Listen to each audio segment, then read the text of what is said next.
Good morning and welcome back to Questioning Sense with me, Matt. I hope you guys are well. Sorry it's been a while. Haven't seen you for ages.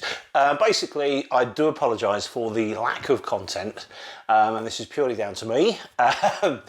So towards the end of last year, me, my wife and my son, we went off travelling, and then when we came back, we decided to move. So we had to pack up the house, find a house, buy a house, move house, and then eventually kind of settle in. So that's where we are at the moment. I'm not entirely sure where we're going to be filming on a regular basis, but it's been so long since I got a video out. I really needed to film this, and I thought, what a way to dip my toes back into the world of fragrance videos than to talk about probably the most controversial release in I don't know how long.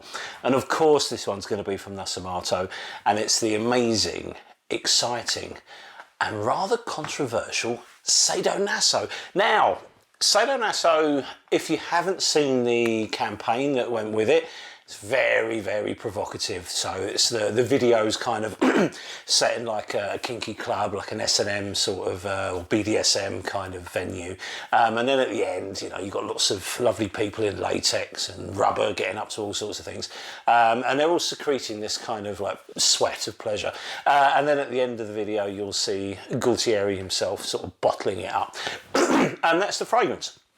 You know, that's kind of the story behind it. Those that are overly shocked with it shouldn't be. Let's face it, Nasomatto, Gualtieri, and for that matter, also Parisi, have been creating quite hedonistic fragrances for a very long time. You know, the sort of temporary pleasure, and so I mean, if you look at Black Afghano, you know, the note of hashish, and you know, this olfactory temporary bliss is quite controversial. The marketing campaign that went, I haven't got Black Afghano with me at the moment. Duro, if you look at some of the provocative images when Duro was released, it's probably even stronger. You know, even China White, Seminalis from Auto Parisi. So Seminalis, I mean, the name says it all. Boccanera, when you translate Boccanera, you'll realise that there's something afoot there. So, well, not afoot, something else. So it's always, you know, Alessandro is a genius. He's never one to be afraid of pushing out the boundaries, and that's exactly what he's done with Sadonaso. Now, what I will say, all the controversy regarding Sadonaso will be about the bottle, not the fragrance. And I'm going to show you the bottle I've got now. And this was very kindly sent to me by the brand, not for review actually, just as a thank you for being a fan more than anything. But I will say that my thoughts are my own. I am in no way in anybody's pocket, especially not Nasomatto. They're a brand I adore. And in fact, I love them so much, I'm possibly their harshest critic, because I want everything they do to be amazing. And thankfully this time it is, although there is going to be some controversy. There are two types of bottle that have been, well, the bottle's the same in every release, but there are two types of cap. One is a phallic cap, and one is a standard sort of black version of that. So should we have a look at mine, and then we'll spray a bit of the fragrance, and we'll have a chat about it. Okay, well, I'm wearing it now, and this always feels a bit mad when I handle this bottle. I was lucky enough to get one of the limited edition, I'll hold it this way around, phallic caps. So there it is in all its glory. No, it doesn't turn into a 50ml. If you play with it, it stays a 30ml. So this is the controversial cap. As I say, they do release a non-controversial cap with it, and I think that's where all the screaming and all the rest of it has come from, is this kind of imagery. Doesn't bother me in the slightest. I think I've taken it is exactly how it should be. It's a bit of fun. And it's, you know, it's kind of the whole thing. Whenever Gualtieri makes any fragrance, the background, the detail and everything, it's all one. The fragrance is part of the whole thing.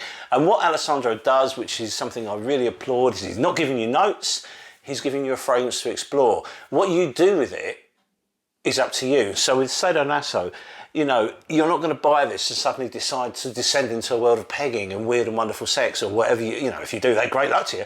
But it's not going to suddenly turn you into someone that's into that kind of thing if you are not already. What it's going to do is give you a fantastic perfume. It's like Alessandro's taken you to the door of this club and left you there. And it's up to you if you want to go in. And if you do want to go in and enjoy yourself, fantastic. But let me tell you, Sadonaso isn't an extreme fragrance. In fact, it's very much a traditional perfume. It was more I mean, if you look at Fantomas, is the most recent release from Nasomatto, that I would say is more controversial because it's such a different style of fragrance and it caught a lot of people out. This is a really airy, very potent sort of fragrance made up with really interesting notes and strange things like that, and lots of aroma chemicals and stuff. Whereas Sadonaso is very much a traditional kind of Nasomatto fragrance in how it smells and how it behaves as well. It's brilliant. It's really rather beautiful. So what we'll do now is we'll go through what I think's in it. I mean, obviously, again, this is only my opinion. What actually is in this fragrance is only really known by Alessandro. Nobody else knows. He doesn't release note listings. And to him, it's not important because it's not about what's in the perfume. It's about how you feel when you wear it, how you enjoy it, what you take from it. And I think that's the way perfume should be sold. I know a lot of people don't like it because they want to wax on about what they can smell in it. You can smell in it what you can smell in it. Whether it's right or wrong, it doesn't matter. It's what you find that's in the perfume that's, you know, intrinsic and interesting to you. So what we'll do now is I'll spray it. I am wearing it now, but we'll spray a little bit more now, and then we'll go through it. So when you first spray Sadonaso, you instantly brought into something very intense. To me, it's almost a bit like opening a coffee jar and just getting that first blast. It doesn't smell of coffee per se, but what it does is it gives you that intensity which Sadonaso delivers. There's been a lot written already about it smelling of piss and now it smells like old knickers and stuff like that. It doesn't. It really, really doesn't. What you get is a lot of honey. And honey, and, you know, other things like honey or blackcurrant, bud, can have a slight, you know, urine-y kind of smell to it. You know, for years people have been saying, oh, this old perfume smells of cat's piss and all the rest of it. And it's not because they smell of cat's piss, it's just that some of the materials can smell a little like that. This doesn't smell like urine to me at all. It smells like raw honey. And instantly it's dark, it's deep, it's rich, and it pulls you straight in. There's a smokiness underneath that. There's some tonka and some vanilla. Obviously there's some musks. And it's just deep and involving. It's very textured. So it's another one a bit like Coium, where you feel that you can touch that smell. It's such an intriguing fragrance, but it's incredibly wearable. There's nothing dark, you know, there's nothing overly dark. There is some darkness in here, but there's nothing, you know, there's nothing putrid, there's nothing, you know, it's not, it really isn't. It's very much like, you know, Seminalis, you know, when you hear the name of that, it doesn't smell like semen, to my knowledge anyway. You know, it's a perfume. So please be aware of these sort of naysayers and stuff. Oh, it smells like piss. It doesn't smell like piss. There's a certain sort of pissy element to it, perhaps. But for me, it's this smoky, dark vanilla, this tonka. There's something floral in here as well. There's possibly, not probably, a little iris in the base that kind of helps round everything up. And there is this smokiness to it. There's maybe even a little patchouli in here. It's really, really difficult to gauge, but it's very enveloping. And it's just, it's a cracking fragrance. I went away recently with my wife and some friends and stuff, and we had a bit of a party, and I wore Sadonaso to the party, and everybody loved it. There was quite a lot of questions, and I brought the bottle with me, so obviously the hilarity ensued when I retrieved the bottle from my room and showed it to everybody, and they were like, oh my God! So that's where the controversy lies with this one. It's with this cap and with that advert, not with the perfume at all. The perfume is lovely, it's incredibly wearable. So, who can wear it? Well, it's completely unisex. It's not overly masculine, it's not overly feminine, it's straight down the middle, and it smells wonderful on everyone I've sprayed it on. It really is rather, rather lovely. It's just this texture to it that's beautiful. It is deep and it is resinous. So how does it perform? Well, the first thing you'll notice with Sadonaso is that it's quite airy when it hits your skin, but it's not a particularly airy perfume. When you spray it, you don't need to go heavy with it because it's a dense, thick perfume, and it lasts and lasts and lasts. And as I say, it hits your skin and it pushes out. It kind of feels like it's going to fill a room, and then it sort of drops off quite comfortably to put you in a rather intimate bubble. So it's not a projection monster. And it has got some sillage. People do pick up on it when you trail through a room, but it's very difficult to gauge sillage with a perfume that you haven't had for years, if you know what I mean. So I've worn it to work, I've worn it to a party, and I've worn it around the house, and I cannot tell you that much about the sillage. I'm assuming that there is a good trail to it because people picked up on it at the party, obviously. Projection, it's not. It's quite an intimate fragrance, so it's pretty safe for any environment you want to wear it in. I do notice that when I was getting hot, it started to really come alive.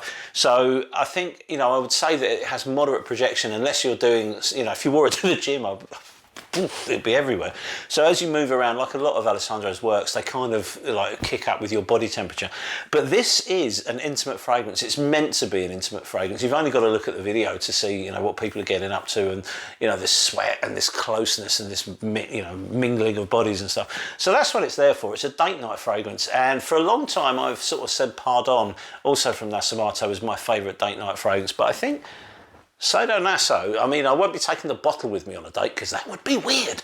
But as a perfume for a date night, I don't think you're going to get many better than that. And because it's quite heavy and smoky, well, not overly smoky, but there is a smokiness to it, I kind of get a winter-leaning vibe for this. However, I reckon I'd really like to give this a go when it's you know, really warm, because it will just really come alive. So I reckon if you wear that out of an evening on a hot day, or, you know, a warm evening after a hot day, it will really push out, and it might be a little bit too heavy, but it's certainly an experiment worth trying. As I say, it's completely unisex. I think you can wear it pretty much anywhere.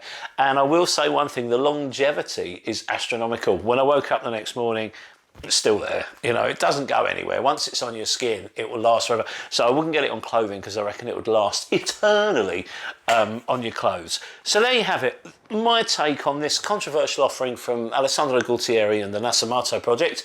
I think it's outstanding. I think it's brilliant. I think a lot of people are criticising it already purely because of the marketing, which really gets on my tits. We're here to talk about perfume. You know, if you're taken against the perfume because you don't like the brand, fair enough, don't buy anything from the brand. But at least, you know, there's brands I don't particularly like, and I've tried perfumes from them and thought, oh, wow, that's actually really good. You know, and, you know, if you are a Gualtieri fan, if you're a Nasomatto fan, an Alto Parisi fan, or even a Maria Lux fan, you will certainly appreciate this perfume. You will enjoy it, I'm sure. And if you don't like the brand, if you don't like the marketing, if you don't like the bottle, get it with the normal cap if you're going to buy it, and just try it. Don't believe everything you read. And, you know, I'm kind of doing myself out of a job here, and don't believe everything you hear. Actually find the fragrance, try it, and see what it is for you. Make up your own mind. And that's the best way you're going to get an understanding. But for me, this is a straight up 10 out of 10 knockout release from Gualtieri, and Nasomatto, as far as I'm concerned, have done it again. Excellent stuff. Anyway, guys, sorry it's been so long, and thank you so much for watching, and we will see you very soon on the next video. We do actually, you know, I'm now in, so I can record a couple of times, or once or twice a week. So we will be back to business as usual. I've got so much to get through. In the last sort of 4 or 5 months, I've added so many fragrances to my collection that I really would like to talk to you guys about. So I shall. So we'll see you soon on the next video. Cheers, thanks, and